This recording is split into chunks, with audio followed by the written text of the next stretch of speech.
Hello, everyone, and welcome back to Big Ten Under 10 on the Hoosier Network. I'm Graham Nash. He is Adam Oppenheim, and we've got a great show for you today covering women's sports. As per usual, we will start with basketball, which has finished the regular season. The title game was played under the Hollywood lights between USC and UCLA.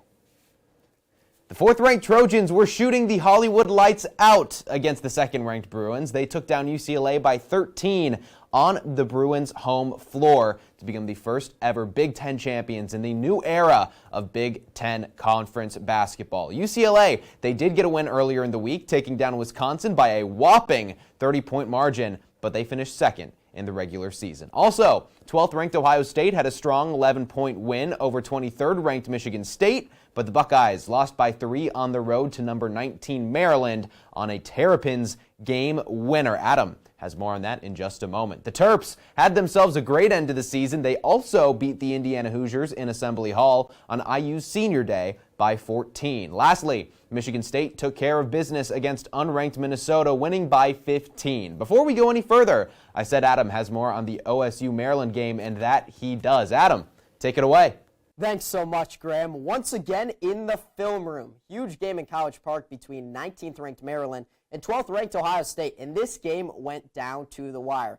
Let's highlight a few plays down the stretch. First play is with 30 seconds left in regulation. We're going to play it here. Asia Petty has it at the nail, and then you see a little bit of miscommunication between two Terps defenders. And cutting back door, Cody McMahon is going to put her hand up. She's wide open, and she scores the basket to ties at 78. Let's now move into overtime. 1:32 to play. Cheyenne Sellers is posting up against a smaller defender. Madison Green, if you watch her right here, is going to come to double.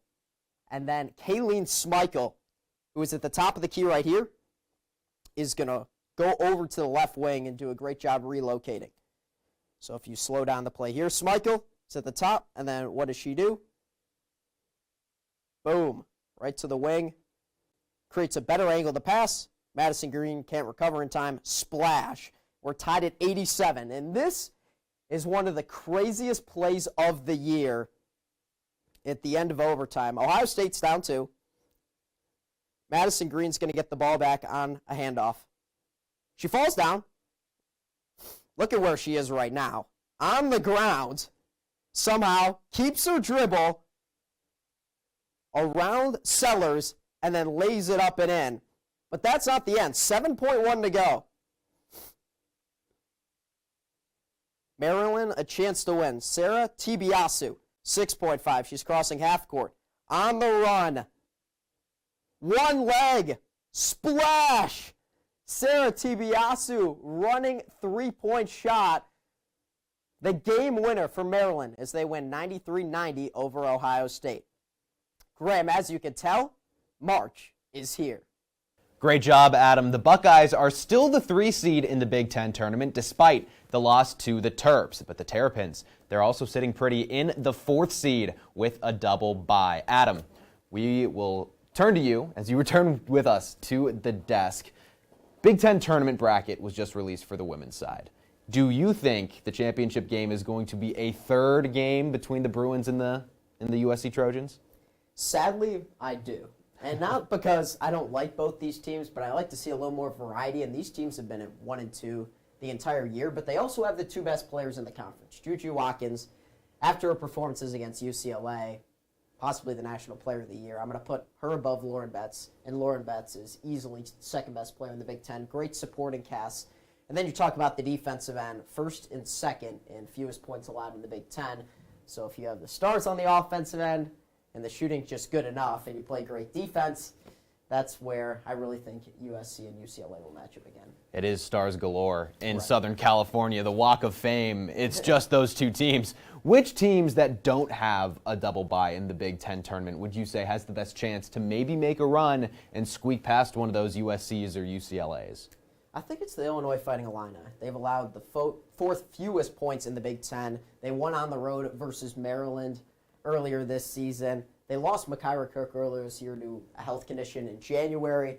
who is one of their top scorers, but they still have Genesis Bryan, Adalia McKenzie, and Kendall Bostic, 3 experienced players. When you talk about postseason play, the Big Ten tournament, the NCAA tournament, comes down to experience. Can you score in the half court, which Illinois does a fairly good job of that, and on the defensive end, can you stop the opponent? And they've done a great job of that this year. So the Illini, the Bruins, and the Trojans. If you have one of those as your winners, you might be walking away with some money, with some cash. We're going to turn and talk some softball, which is still yet to reach Big Ten play, but interesting things are still happening nonetheless.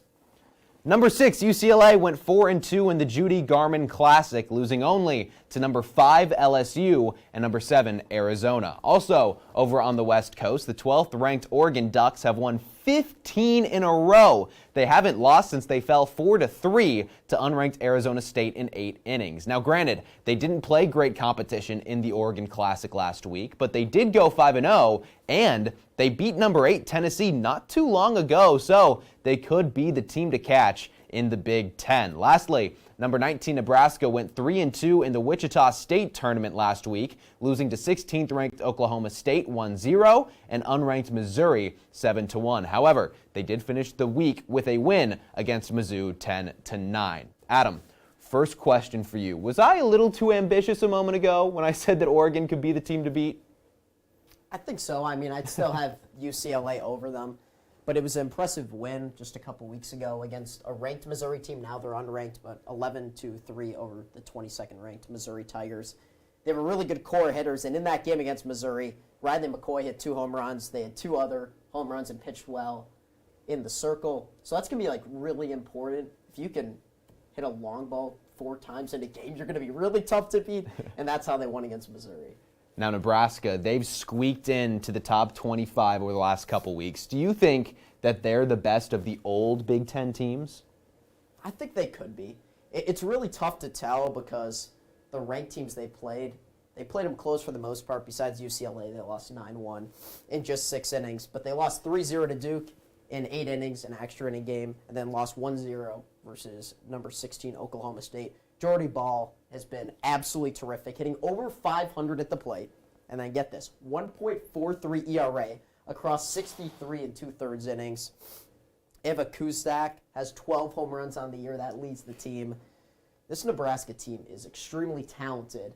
Once we get deeper into Big Ten play, we'll know a lot more. But I like where the Big Ten is at in softball as a whole. They're pretty deep, and they have some top-heavy teams as well. Yeah, we're still waiting for that Big Ten play. It takes a while to get there, but we're creeping that direction. A sport that has finally reached Big Ten play is women's tennis. Here's your scores from last week's action.